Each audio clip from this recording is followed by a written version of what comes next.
Japanese admirals dismissed American radar until night became a death trap. Section 1. The death of darkness in November 14, 1942. 1:48 a.m. The waters off Guadalcanal. The sea is ink. No moon, no stars, just the kind of darkness that Japanese destroyer captains had learned to love. Commander Tamatsu Takama stands on the bridge of the destroyer Ayanami, his eyes perfectly adjusted to the black. Around him, his crew moves in practiced silence. Every man a shadow, every movement deliberate.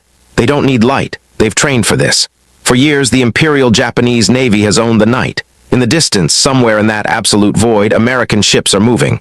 Takama knows they're there. He can feel them the way a predator feels prey. His lookouts, men selected for their exceptional night vision, scan the darkness with binoculars that cost more than most families earn in a year. These aren't ordinary sailors, they're specialists, artists of the dark. Contact, whispers the forward lookout. Bearing 030, range, approximately 8,000 meters. Takama smiles. The Americans still don't see them. Of course they don't. American sailors are soft, reliant on their bright electric lights and their comfortable quarters. Their eyes are useless out here. By the time they spot Ayanami, the long-lance torpedoes will already be in the water. Oxygen-fueled death traveling at 49 knots, invisible, unstoppable. This is how Japan has won every major night battle of the war. At Savo Island 4 months earlier, they sank 4 Allied cruisers in less than an hour. The Americans never knew what hit them. At Cape Esperance just weeks ago, the story repeated itself. When the sun rises, American ships burn. When darkness falls, Japan rules. Takama's hand moves to give the firing order, then everything changes. A radio man's voice cuts through the bridge, sharp with confusion. "Sir, the Americans are turning directly toward us." "Impossible. Distance?" Takama demands. "Still 7,000 meters, sir. They shouldn't be able to." "They're increasing speed," another voice interrupts. They're tracking us." For the first time in his career, Tamatsu Takama feels something he's never experienced in a night battle: uncertainty. The American destroyers aren't wandering blindly. They're not firing star shells to illuminate the sea. They're not guessing. They know exactly where Ayanami is. "Sir, should we?" The horizon erupts. Muzzle flashes, 5-inch guns stab through the darkness from the American destroyer USS Fletcher. But these aren't ranging shots. These aren't the wild, desperate salvos of a blind enemy. The very first shells land so close that saltwater crashes over Ayanami's deck. "Evasive maneuvers," Takama shouts. But even as Ayanami begins her turn, he sees something that makes his blood run cold. 3 more American destroyers are emerging from different angles. Not scattered, not confused, coordinated, precise. As if they can see through the darkness itself. Because they can. 300 yards above the Fletcher's bridge, a dish-shaped antenna rotates steadily, sweeping the ocean with invisible fingers of electromagnetic radiation. The SC-2 surface search radar. Machine the size of a large dining table that can see what human eyes cannot. On the Fletcher's Combat Information Center, a young ensign named Robert Hagen watches a glowing screen where green dots represent ships. Japanese ships painted as clearly as if it were noon. He doesn't need good night vision. He doesn't need years of training. He just needs to read the numbers. Target bearing 352, range 6800 yards, speed 25 knots. Hagen calls out, his voice steady. The information flows to the gun directors. The calculations are made. The shells are loaded. And in the darkness that was supposed to protect them, the Japanese destroyers begin to die. Commander Takama watches the Ayanami burning, watches the ocean swallow men who believed darkness was their ally. The Americans are firing with impossible accuracy. Every turn Ayanami makes, they anticipate. Every attempt to hide in the black, they counter. As the destroyer lists and water rushes through torn steel, Takama understands. The night doesn't belong to Japan anymore. It belongs to the machine. 6 years earlier, December 1936, Tokyo Bay. Admiral Isoroku Yamamoto stands on the deck of the battleship Nagato, watching his destroyers execute night maneuvers with the precision of a ballet. Searchlights slash across the water, brief, controlled bursts that illuminate targets for exactly 3 seconds before plunging back into darkness. In those 3 seconds, torpedoes launch. Guns acquire their marks. By the time the enemy's eyes adjust, the Japanese ships have already moved. "Beautiful," murmurs Vice Admiral Nobutake Kondo beside him. "Like watching ghosts fight." Yamamoto nods, but there's something troubled in his expression. He's just returned from his posting as a naval attaché in Washington, D.C., and what he saw in America keeps him awake at night. Not their battleships, Japan can match those. Not their carriers, the Imperial Navy is pioneering that technology too. It's something else, something harder to quantify. "They're working on a detection device," Yamamoto says quietly. "The Americans and British both. Radio waves that can locate objects in darkness or fog. They call it radio detection and ranging." "Radar." Kondo laughs, a short, dismissive sound. "Radio waves to see ships." He shakes his head. "With respect, Admiral, that sounds like American fantasy. They've always preferred machines over men. It makes them weak." "Perhaps," Yamamoto says, but he doesn't sound convinced. He can't be convinced. Because to believe in radar, to truly believe in it, would be to question everything the Imperial Japanese Navy has built its doctrine upon. And that doctrine isn't just a tactical preference. It's a religion. The Imperial Navy's obsession with night combat didn't happen by accident. It was engineered, refined, and drilled into every officer and sailor with religious intensity. It started with a problem. Japan couldn't match the industrial output of America or Britain. They couldn't build more ships faster. They couldn't outgun the Western powers in a straight fight, so they chose to fight a different kind of battle. One where discipline and training could overcome industrial might. One where superior men could defeat superior machines. Night combat was the answer. Beginning in the 1920s, Japanese destroyers began training exclusively for nocturnal warfare. Officers were sent to specialized schools where they spent months learning to navigate by stars, to judge distance by sound, to spot the faint wake of a ship 5 miles away. Lookouts were selected through brutal testing. Men with exceptional vision were identified young and trained relentlessly. They learned to keep one eye closed in bright light, preserving their night adaptation. They practiced in complete darkness until they could identify ship types by silhouette alone. The torpedo rooms became temples of precision. The Type 93 torpedo, the long lance, was a weapon ahead of its time. Powered by pure oxygen instead of compressed air, it left no bubble trail. It could travel 20 miles at high speed. A single hit could break a cruiser in half. But the long lance was useless without accurate targeting, and accurate targeting required seeing the enemy first. In daylight, anyone could see. In darkness, only the trained could hunt. By 1937, Japanese destroyer crews were drilling night attacks 3 times a week. They practiced until turning off lights, loading torpedoes, and executing evasive maneuvers in pitch blackness became as natural as breathing. They developed a sixth sense for the sea at night, reading the wind, feeling the swells, detecting the subtle change in air pressure that meant another ship was close. They became the best night fighters in the world, and they knew it. October 1941, the Naval War College, Tokyo. Captain Tamaiki Hara addresses a room full of young destroyer officers. Charts cover the walls, diagrams of night attack formations, torpedo spreads, optimal firing solutions. These men are the elite, the hunters of the dark. Gentlemen, Hara begins, his voice hard as steel, the Americans are predictable. They rely on technology because they lack discipline. They trust machines because they don't trust themselves. He taps a chart showing a radar installation. This device they're developing, this radar, it's just another crutch, another excuse to avoid the hard work of true naval warfare. The officers nod. They've heard the reports. American ships are being fitted with strange antennae, bulky equipment that supposedly can detect ships beyond visual range. But reports from early engagements are underwhelming. The radar frequently malfunctions. It can't distinguish between ships and rain squalls. It requires operators who barely understand it. Most damning of all, it makes American commanders lazy. They sit in their combat information centers. Hara continues, staring at glowing screens instead of the sea. They trust machines to tell them what's real, and when those machines fail, and they will fail, they'll be blind, helpless. He pauses, letting that sink in. We train our eyes, our instincts, our crew coordination. These cannot malfunction. These cannot be jammed or damaged. When we meet the Americans at night, they'll have their radar, and we'll have something better, our skill, our discipline, our spirit. The room erupts in agreement because they believe it. Not because they're fools, but because their experience proves it. In every major engagement of the war so far, Japanese night fighting doctrine has crushed Allied forces.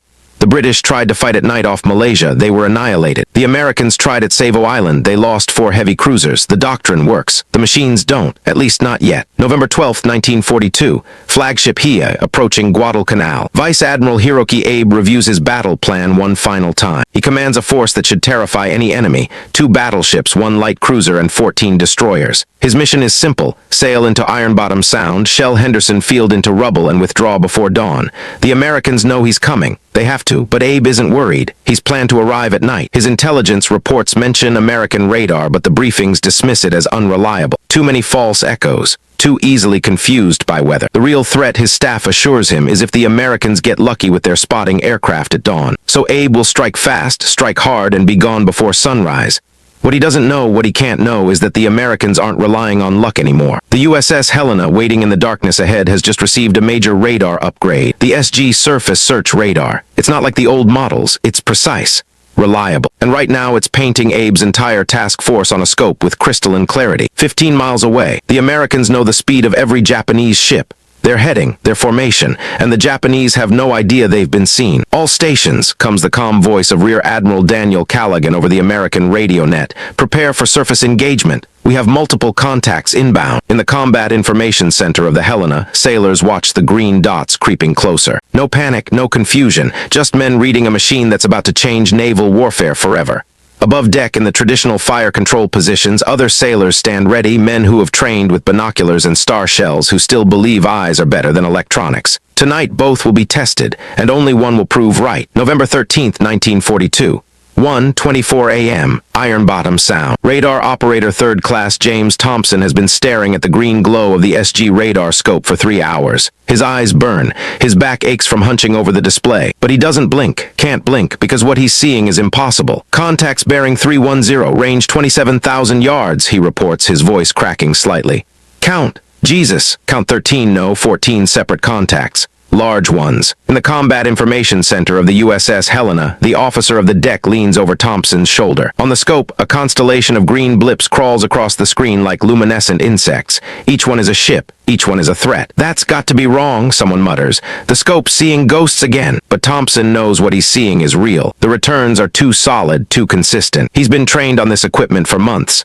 One of the Navy's first generation of radar operators, part of a new breed of sailor that the old salts don't quite trust yet. Sir, they're real, Thompson says firmly.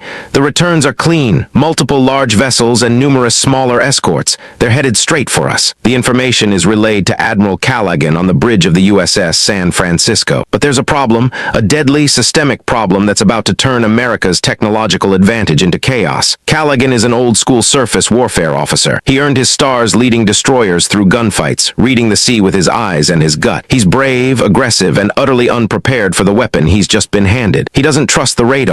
Not completely. Not the way Thompson does. Because Callaghan came up in a navy where real men stood on open bridges with binoculars, where you won battles by seeing the enemy first with your own eyes. The radar is new, unfamiliar.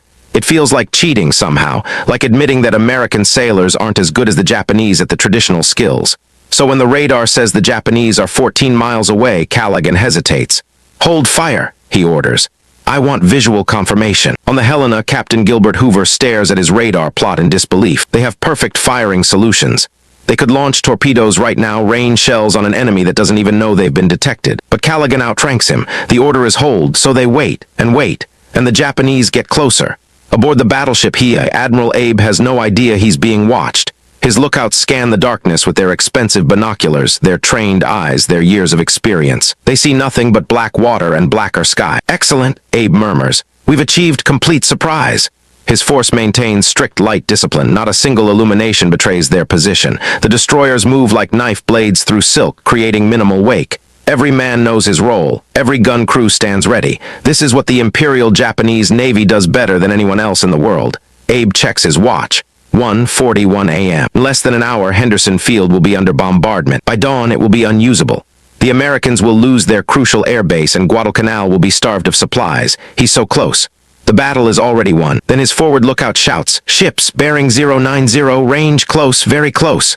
Abe's head snaps up. Through his binoculars, he finally sees them, American destroyers and cruisers, less than 3,000 yards away, emerging from the darkness like steel phantom. How did they get so close without being seen? The question dies in his throat as the Helena opens fire.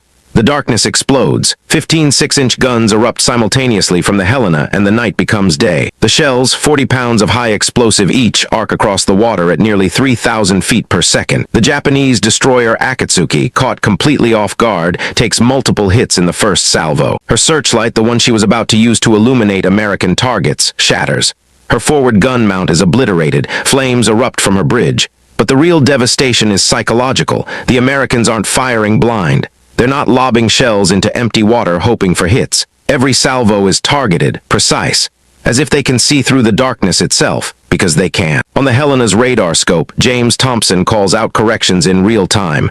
Target bearing 315, range decreasing to 14,000 yards, speed 28 knots. The fire control computers translate his readings into firing solutions faster than any human could calculate. The guns adjust.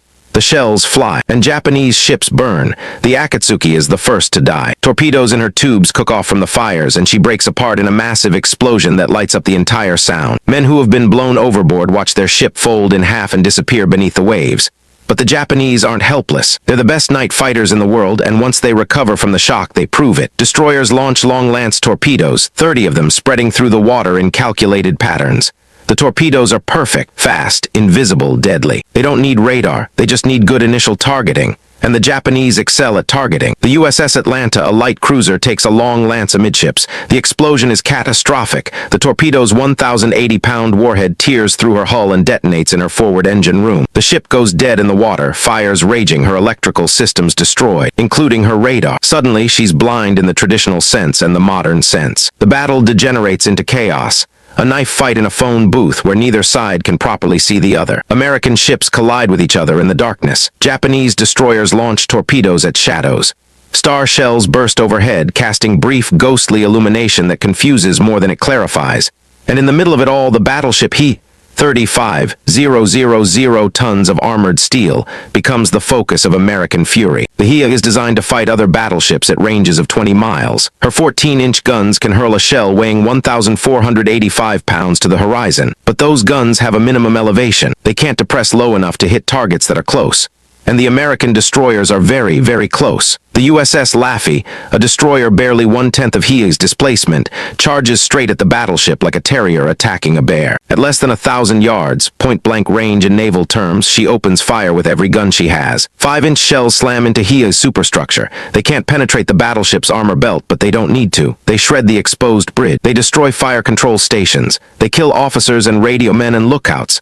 Admiral Abe, standing on HIA's bridge, watches in horror as American shells walk up the superstructure toward him. Shrapnel screams through the air. Men die in pieces. The Laffey is so close that HIA's main batteries can't engage her. The battleship's secondary guns fire desperately, but in the chaos and darkness, many of them hit other Japanese ships by mistake. Then a long lance, fired by a Japanese destroyer trying to hit an American cruiser, slams into the Laffey. The destroyer explodes like a bomb, her forward magazine detonating. She sinks in less than 3 minutes. But she's done her job. The HIA is burning. Her steering is damaged. Her fire control is wrecked, and the sun is coming. 1:52 a.m. After 28 minutes of brutal, confused fighting, both sides break contact. The Americans withdraw to the south, their formation shattered. The Japanese withdraw to the north, equally battered. Neither side is sure who won. Admiral Abe looks at his flagship. He is hurt, badly hurt. Fires burn on 3 decks. The steering responds sluggishly. Most critically, damage control teams report that some of the fires can't be extinguished before dawn,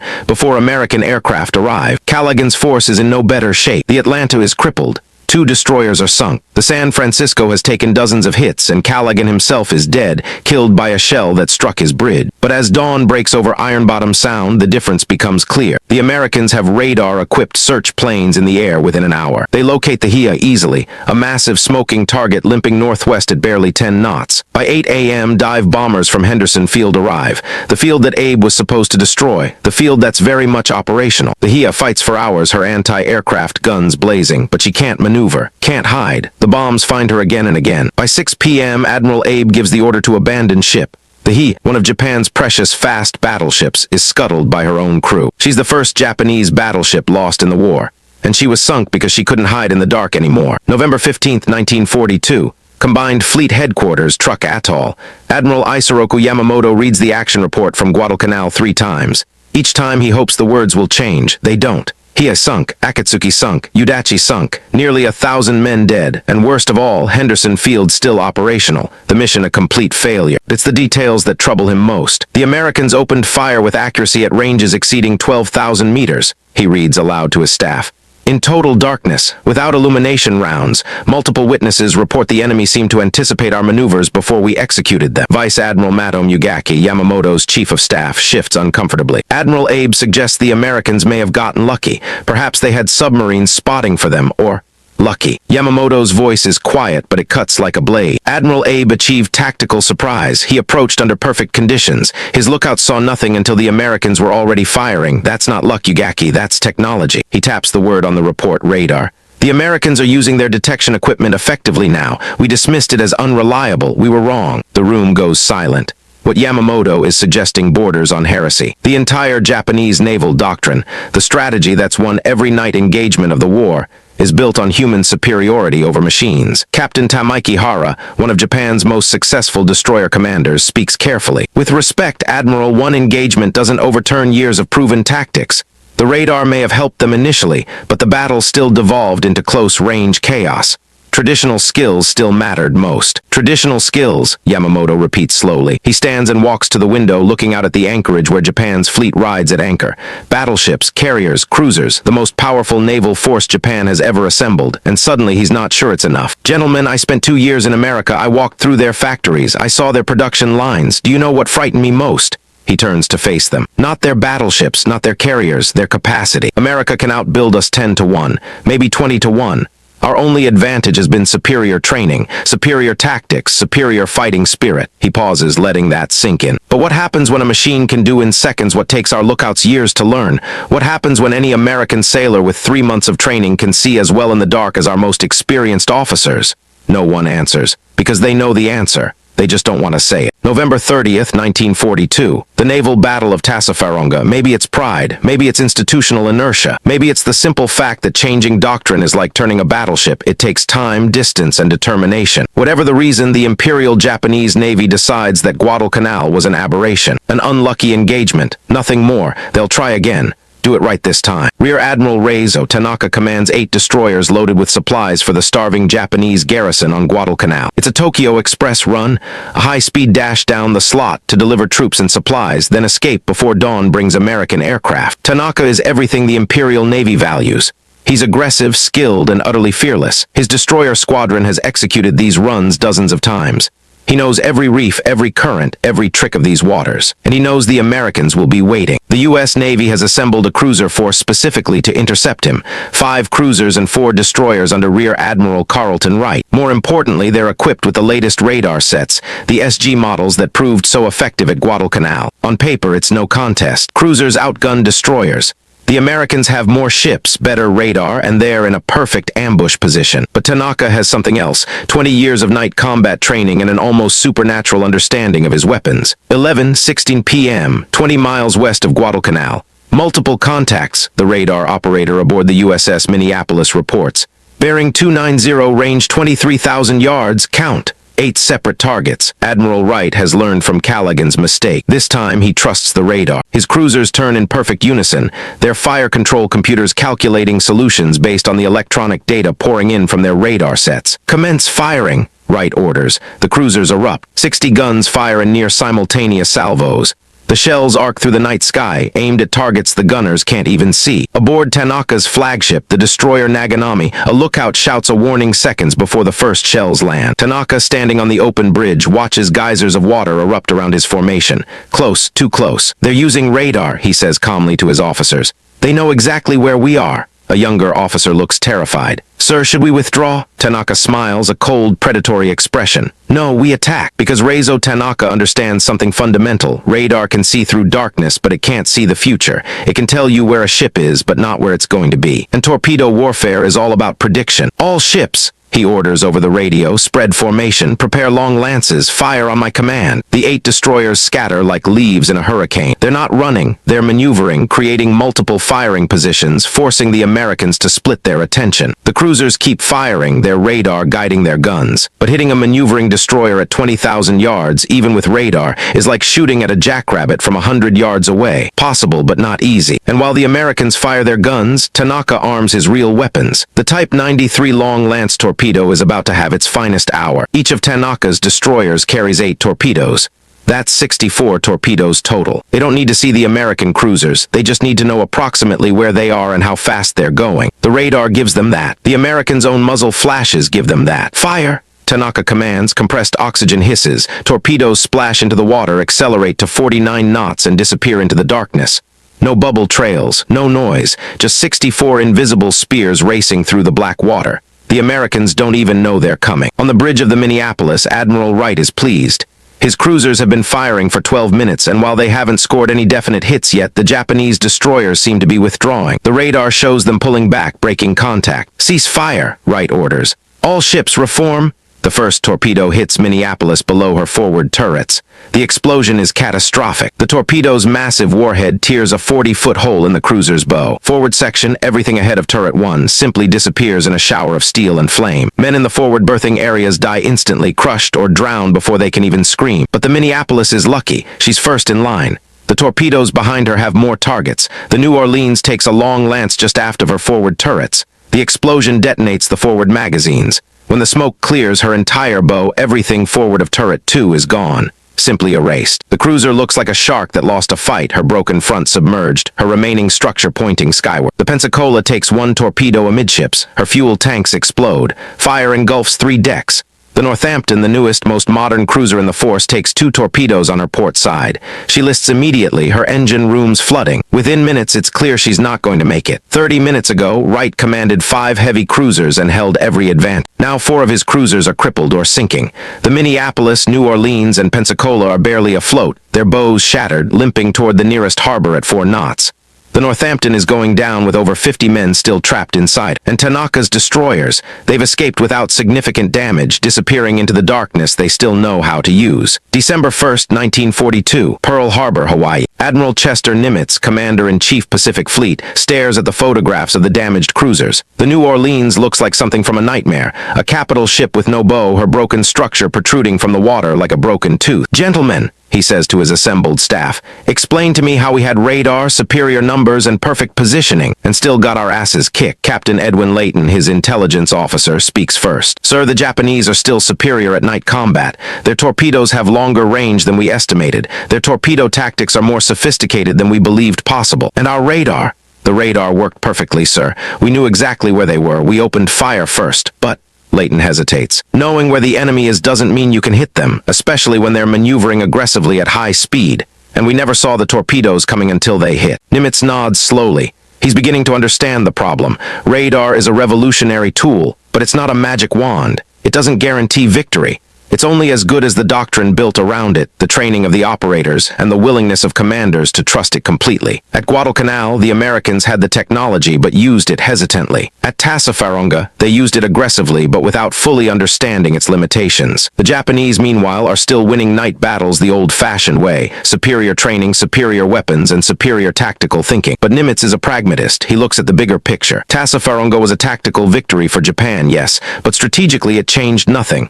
Tanaka delivered some supplies to Guadalcanal, but not enough. Henderson Field is still operational. The Japanese garrison is still starving, and most importantly, time is on America's side. "Going to lose more battles," Nimitz says quietly. "In the short term, Japanese skill is going to beat our technology, but we're learning, getting better, and we can afford to learn. Japan can't afford to keep losing ships even when they win the battle." He turns to his operations officer. "Double the radar training program. I want every ship in the Pacific equipped with the latest sets, and I want our commanders to stop thinking like battleship admirals and start thinking like..." He struggles for the word. "Like scientists," Layton suggests. "Yes," Nimitz nods. "Exactly, we need to wage scientific warfare, because that's the only kind of war we can win." January 1943. Naval Training Station, San Diego, California. Lieutenant Robert Copeland stands in front of a classroom filled with young officers who look barely old enough to shave. On the blackboard behind him, he's drawn a crude diagram of a radar scope with concentric circles and bearing lines. "Gentlemen," he begins, "6 months ago, I would have told you that binoculars and a good pair of eyes were worth more than all the electronic gadgets in the world. Then I spent 3 hours at Guadalcanal watching ships blow apart in the darkness while I couldn't see a damn thing." He taps the radar diagram. "This machine can see 20 miles in pitch darkness. It can track multiple targets simultaneously. It can give you range, bearing, and speed with accuracy your eyes will never match." But he pauses for emphasis. "It's also a liar." The young officers look confused. "It'll tell you that rain squall is a destroyer. It'll tell you that island is moving at 20 knots. It'll ghost targets that don't exist and miss targets that do. Worst of all, it'll make you lazy. You'll sit in your combat information center, staring at that green screen and forget to look out the damn window." He picks up a training manual, Radar Operation and Combat Doctrine, freshly printed, still smelling of ink. "The Japanese are better night fighters than we are. That's not opinion, that's fact.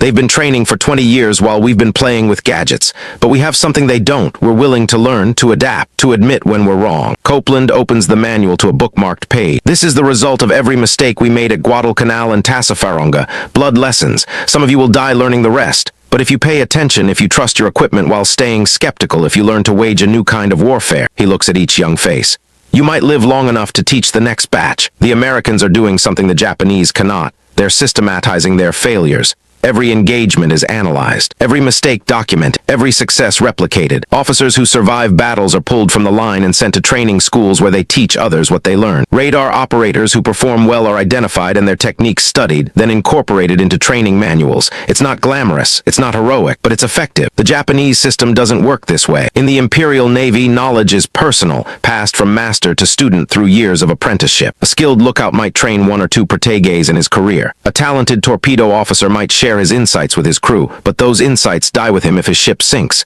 There's no systematic effort to capture lessons and distribute them fleet-wide. When a skilled officer dies, his expertise dies with him. When an entire destroyer division is lost, as happened at Guadalcanal, decades of accumulated knowledge vanishes beneath the waves. The Americans, meanwhile, are learning exponentially. Every battle makes them slightly better. Every new radar set is slightly improved. Every operator is slightly better trained. It's a race between Japanese skill and American adaptation, and time is running out for Japan. March 5, 1943, Blackett Strait near Kolumbangara.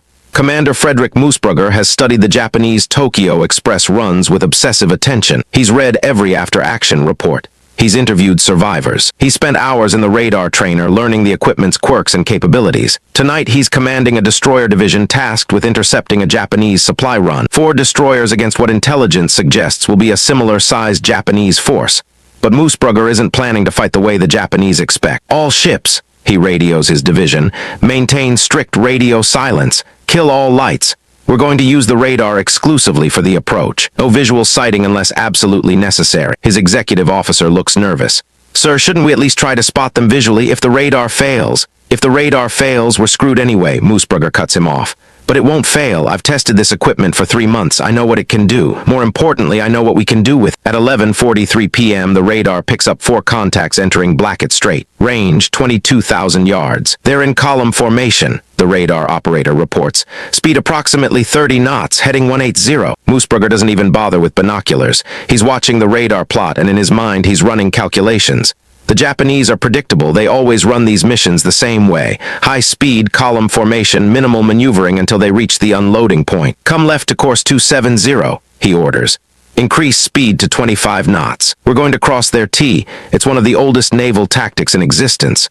Position your ships perpendicular to the enemy's line of advance so all your guns can fire while only their lead ships can shoot back. In the age of sail, it won the Battle of Trafalgar. In the age of radar, it's about to work again. The Japanese never see them coming. At 12:08 a.m., with the range down to 5,000 yards, Moosbrugger gives the order.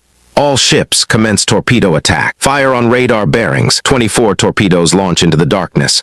The American destroyers don't need to see the enemy. The radar tells them everything they need to know. Range, bearing, speed, heading. The torpedoes are aimed by mathematics, not eyeballs.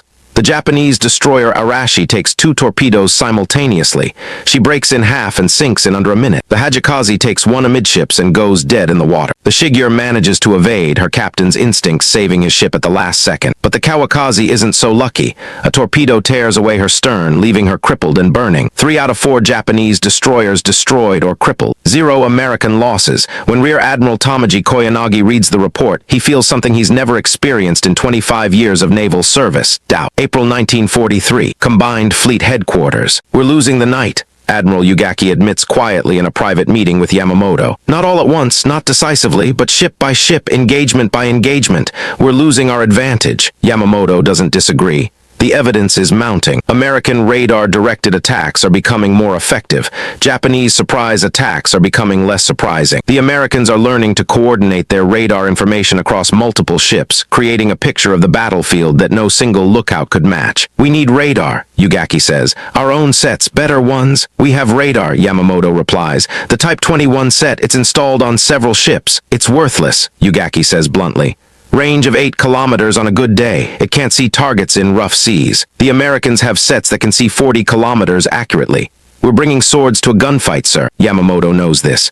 Japan's radar technology has fallen hopelessly behind. It's not for lack of trying. Japanese scientists understand the principles.